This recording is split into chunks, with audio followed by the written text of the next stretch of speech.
Hey, I'm David Safin, Associate Professor of Digital Art and Media here at St. Vincent College in Latrobe. This is my office, and these are my office hours. The goal of our little show is to introduce you to local creatives and show you some of the great work that they're doing. Today, we're going to meet Mr. Matt Fridg, filmmaker and owner of Headspace Media in Latrobe, where he's going to tell us about a film he made called Saving Amelia. Hey, Matt, welcome to my office. Hey Dave, how you doing? Thanks for having me.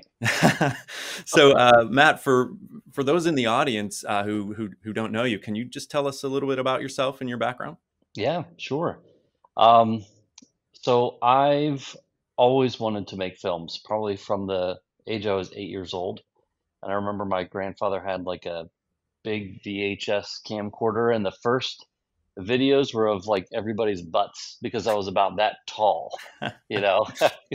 And I remember somebody saying like, "Can't you get a shot of everybody's face?" But I was like, 4 feet tall or whatever at the time. But really, that's all I ever wanted to do. I ended up going to IUP for their communications, but really spent most of my time with a camera out somewhere in the editing suite, trying to figure out how to make movies and whatnot. Um, and I eventually worked on a bunch of different films in the lighting department in Pittsburgh. My job at first was either to sit way up high, like 100 feet in the air, with like these huge, like 20,000 watt lights, and I was like the moon, or the backlight basically, and sit up there for hours, or to haul massive cable because in a movie you have lights everywhere. You could have lights like half a mile out in the distance. Well, you got to run all the cable out there, and you have to run usually 5 cables out. So that was my first job, and as it was really interesting to be really super close to the director chair, basically see how it all works, but also to be like as far as I ever was, because I was not in a job that necessarily led to that chair. So I really enjoyed that time. I learned a lot, and but knew like I wanted to find a way to make my own films somehow. So I ended up working for a couple different production companies and being a freelancer, and got to really travel all over the pretty much North America and shoot a lot of different interesting things, a lot of documentary stuff, and um, eventually started my own company. And I wanted to do more than just video. Like I wanted to do video, but I wanted to really help businesses like holistically with marketing. So I opened a marketing agency, and we primarily do digital marketing for um, businesses that are looking to really be found online and grow, and that's called Headspace Media. But we we do video. We've shot commercials and documentaries. We just had a documentary in the Pittsburgh Film Festival, and we've got you know festival awards and Emmy and different things like that. So it's really been a fun ride, and I'm looking forward to being able to shoot another film and just get into that even more as our agency business grows, and I can kind of back out of the day to day and move more into the film stuff. What I wanted to really focus on today was the film you made a few years back called Saving Amelia. And so before we get into that conversation, I wanted to give everybody a chance to get a sense of what it is. So we have the trailer, and so we're going to give that trailer a look right now.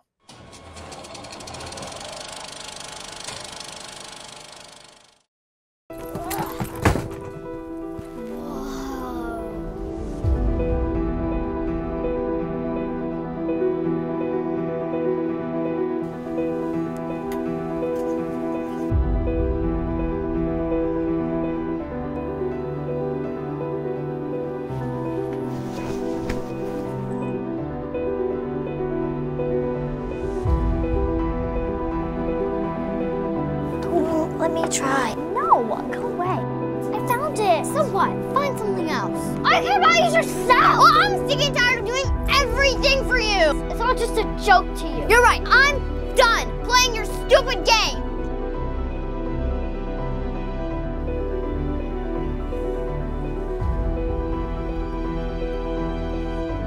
Have to use that very same radio to try and save Amelia. But I think it's up to us to finish what Pappy started. What if she doesn't answer? Just keep trying. Okay, 3 seconds.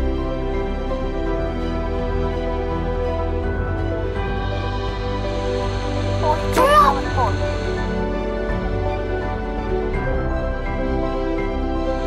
W4K, how important. Come in, Howard. This is Earhart. Amelia Earhart.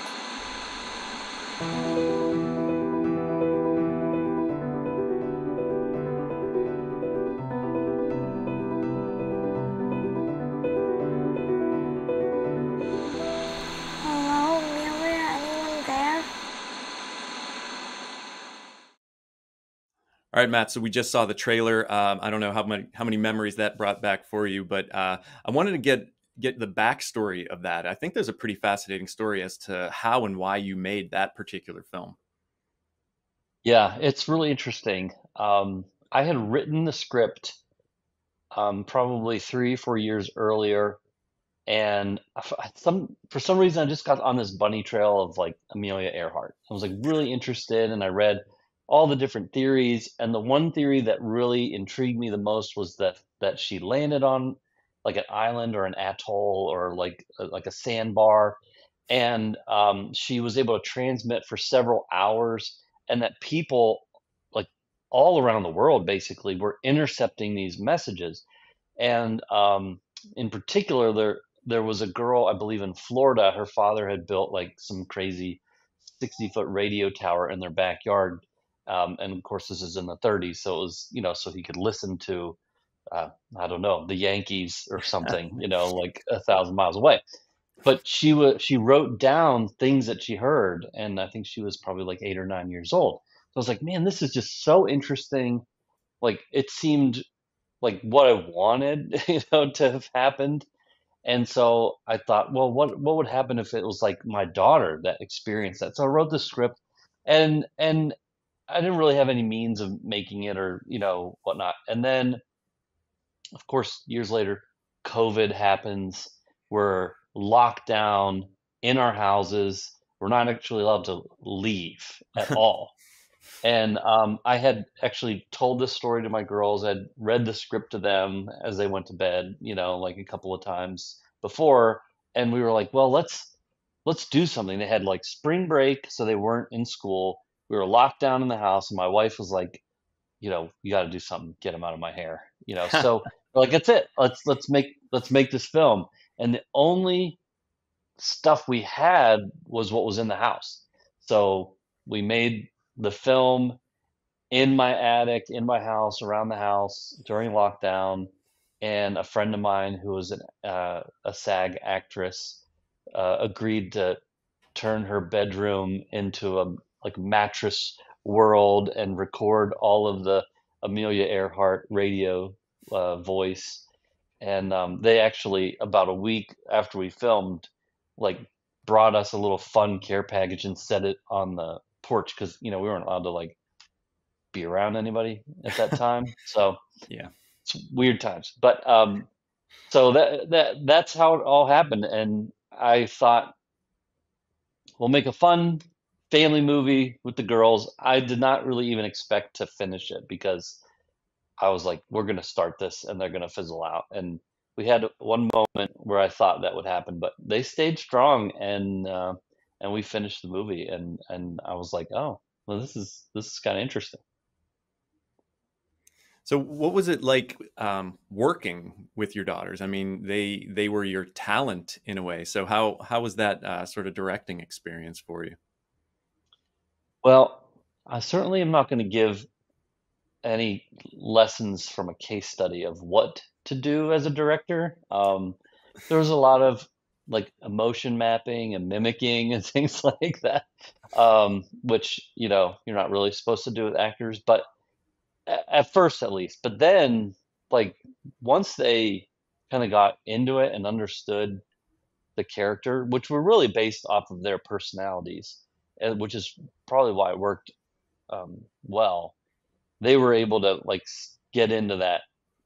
I think the biggest challenge was neither of them memorized the script, which was kind of a tall order. Yeah.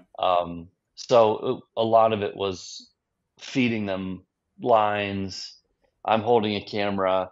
They're over there. We have no lights. We have one window in the attic. I got a big white card sitting over on like an old music stand. Pushed everything in the attic to the side. Try not to put my foot through a floorboard and go into the bedroom below. And also just try and keep this whole script in mind and hope that it works. So it was a lot of like, oh yeah, your next line is, Amelia, we're running out of time. All right, say that, go. The whole action and things like that. They took them a while to get used to that, and we also had like just the audio. Like I was doing everything, so I wanted to make sure the audio was good. So I was making sure that was all good because I knew if we didn't have good audio, it would kill the whole thing. So um, it was a challenge. And at one point, my one daughter quit, but then she got back, which I thought, okay, that's the end. But she was like, all right, I'll do it. The next day, she's like, I'll do it. So they ended up like, as I was editing it, I was like, I think this is actually working. I think I was expecting very wooden, like, Anna, come Sure. over here type of performances, but they really got into it, and they both ended up winning acting awards from a Wow. couple different festivals for it. So That's great. yeah. So do you you have a clip you want to show? Do you want to set up perhaps what we're going to see in this clip? Yeah, there's a scene. There's a bunch of different scenes where things happen and they're yelling at each other and things like that. But this one scene in particular is after they have this blow up, and the my older daughter Miriam, she realizes she really wants to help Amelia Earhart, and the only way to do it is for them to do it together. And so she goes back into Anna's room to try and make up, which uh, I wish that this type of scene happened more often, like in real life, but it was definitely scripted. And but I think it shows that what they were able to handle, like a more serious scene, and not just like yelling and running and things like that. So you take a look at the scene where they make up and decide to move into Act 3. Let's check it out.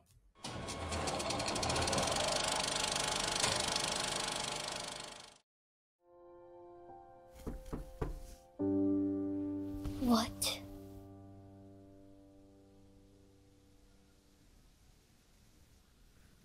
I'm sorry. Whatever. You were right. I didn't believe you. But I was just playing with you because I love playing with you. And I didn't want to be alone. I believe you now.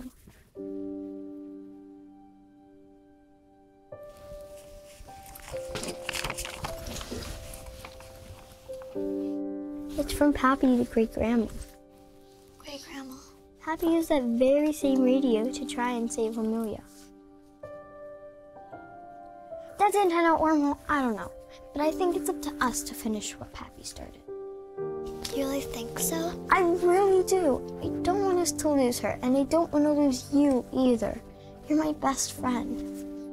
You're my best friend too. Let's do this. Let's do this. Wait! What? What about the laptop? How are we gonna send the message? I have an idea. All right, Matt, so we just checked out a clip from your film there, and I know you had mentioned it a couple times, and obviously, we're 4 years out of some very strange times that we all lived through. And so, and I know, having two kids myself, that they grow up very fast. So I imagine life is quite different for your kids now and with you. So what are kind of your sense memories just watching that clip of like the time, the psychology, but also just being a dad, having this artifact with your kids that you can just revisit as many times as you want. So what does that bring back for you? That's a really good question. I can get teary-eyed anytime I think of the last scene of the movie.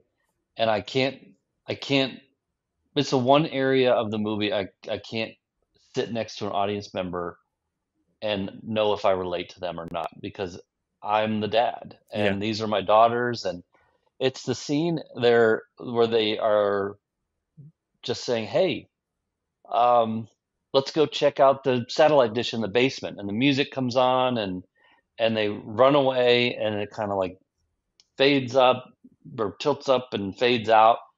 And that to me is like, no, wait, like, don't leave me. Like, Yes. don't go away. Like, I want to go in the basement too. You Yeah. know, I want to be, and I can't tell.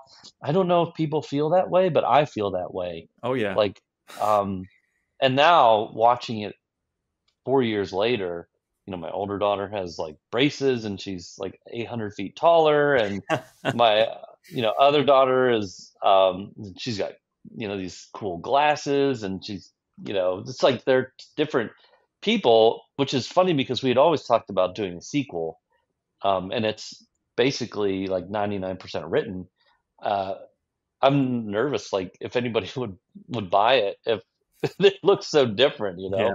know, we'd have to write that into the script. So it really was like a great time to film it, and it's really special to watch it. And I think even in like like when they're like walking down the aisle or graduating college or wherever, like it'll be this little time capsule that I'll be really glad we did, and purposely tried to put other people in my family in it a little bit just to be like able to pause and be like, remember when you were that tiny or whatever. So it was fun. Yeah, and that's the beauty of what we get to do is that we can share our stories with audiences, but they also mean something different to us, and that we'll always look at it differently over time. So it's real. Like I related to what you're saying. Like, no, don't leave, don't leave me. Where are you going? That's just that part of watching them grow up. So, you know, if anybody visits savingamelia.com, when you see all of the elements of the website, one thing you'll see is a lot of laurels.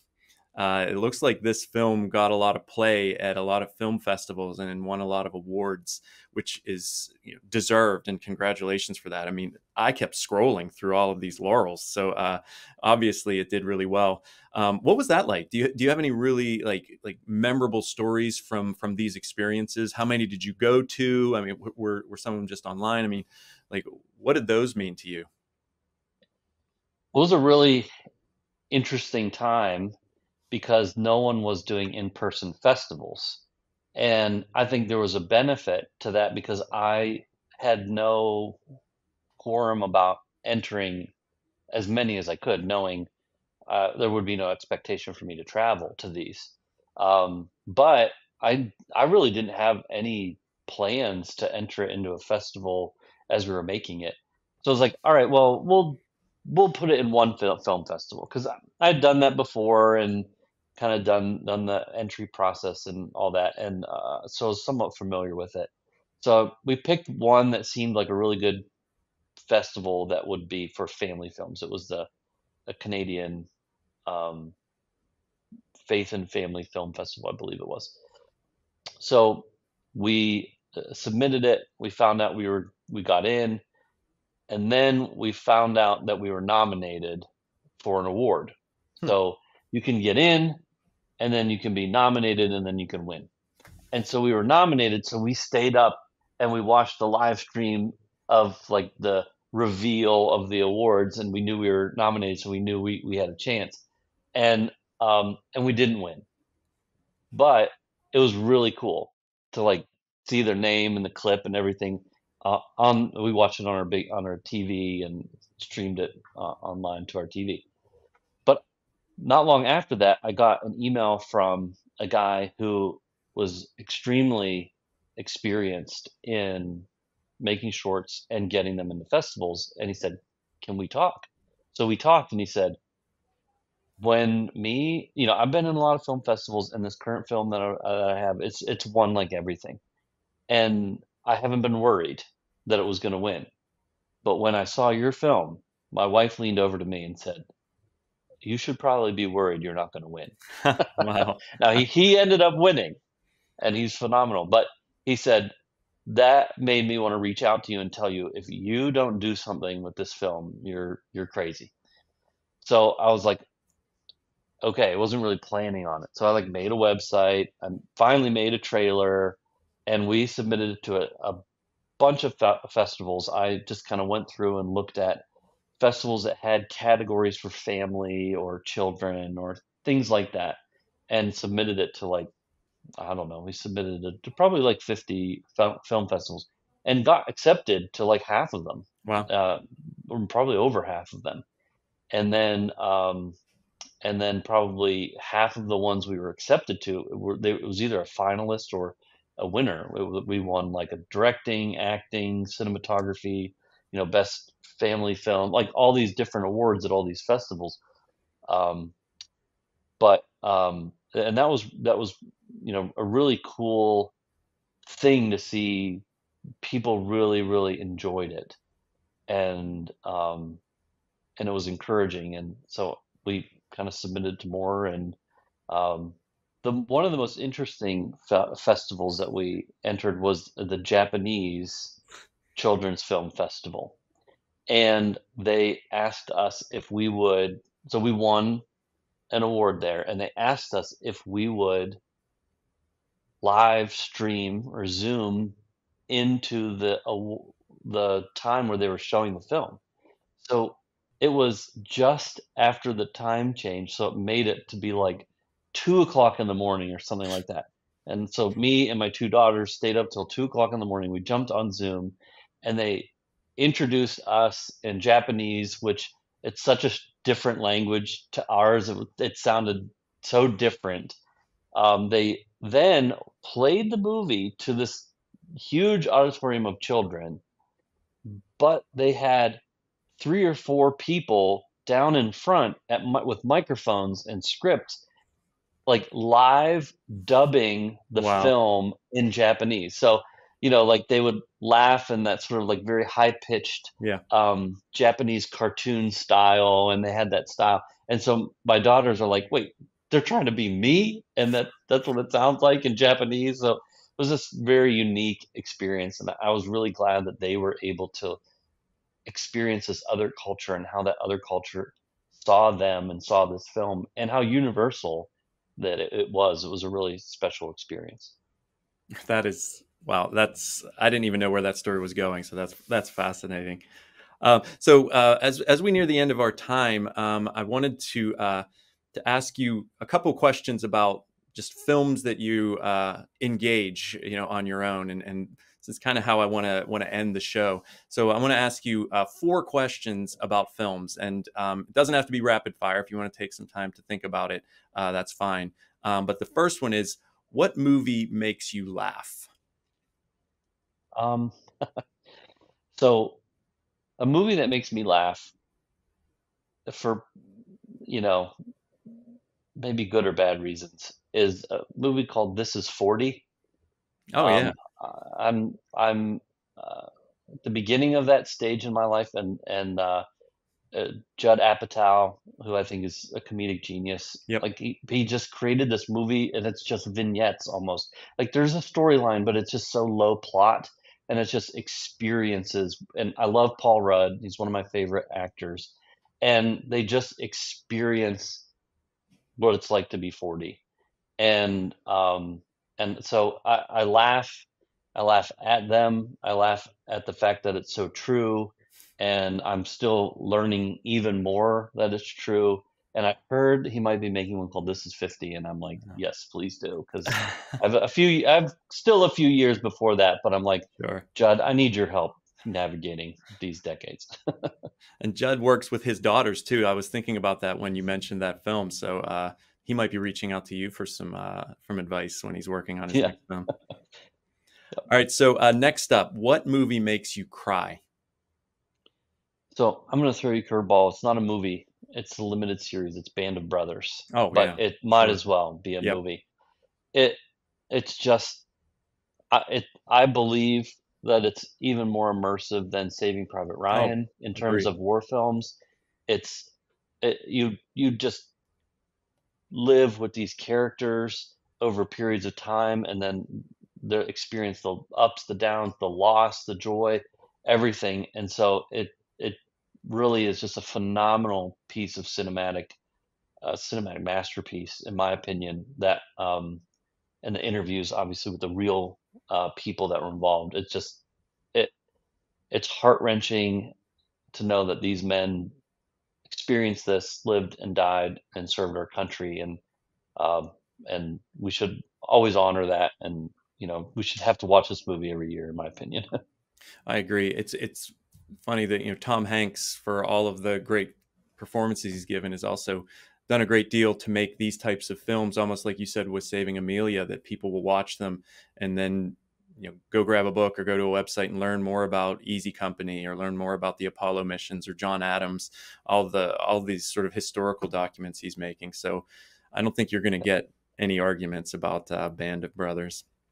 All right, so next one. What movie scares you? I'll be honest, I don't watch a lot of like horror or thriller type movies. I used to, like Final Destination, like when I was first in college, I would like all those movies and stuff. And I was like, I don't need those images in my brain. As I became like a new dad, I'm like, I don't need to import like fear into my life. I have like enough of that trying to like figure out life. But the one I really do like is it's a movie called Train to Busan. And it's a Korean zombie movie, and it is just like, it's scary, it's crazy, it's zombies, it's like emotion. Like they just did a phenomenal job of like bringing all these different emotions into like a scary zombie movie. So I like that one. And finally, what movie inspires you?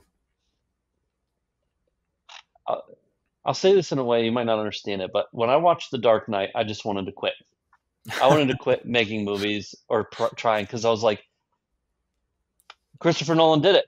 Yep. I mean, what else is there left to attain to? Like, he's phenomenal, and he brought philosophy and action and like everything that I wanted from a Batman movie, like Batman to be a real person, but like have real issues in a real city, and like have a real villain, and he did it so expertly. And if I see it on TV, it's one of those like I have to watch the first 10 minutes of it, and then I end up watching the whole thing. So his filmmaking in general and all that, this really inspires me, and that movie in general is just a phenomenal work that is really inspiring. Yeah, I couldn't agree more. So as we're wrapping up here, can you tell us how we can find information about the film we just talked about? Yeah, Saving Amelia, you can basically go to savingamelia.com. You can watch the trailer. You can watch the full movie from there. It'll take you to that link. If you want to buy the movie, you can. If you want to get T-shirts about the movie, or if anybody still, has a DVD player, you can own a physical copy, in this digital age. So savingamelia.com, everywhere, everything you need is right there. And also, it'll find its way to this channel here, so make sure you check your local listings so you can watch it on the Armstrong channel here. So I just want to thank you, Matt, for visiting my office. It was really fun to talk to you. Hopefully, you can physically come to my office sometime, maybe next academic year, and talk to some of my students. I would love that, and I just can look out my window and I can see it from here. If I wave out, maybe you could see me waving. All right. Thanks, Matt. And I want to thank everybody for tuning in. My office hours have come to an end. I have to go back and start preparing for class. So again, thank you all so much for watching, and I'll see you next time.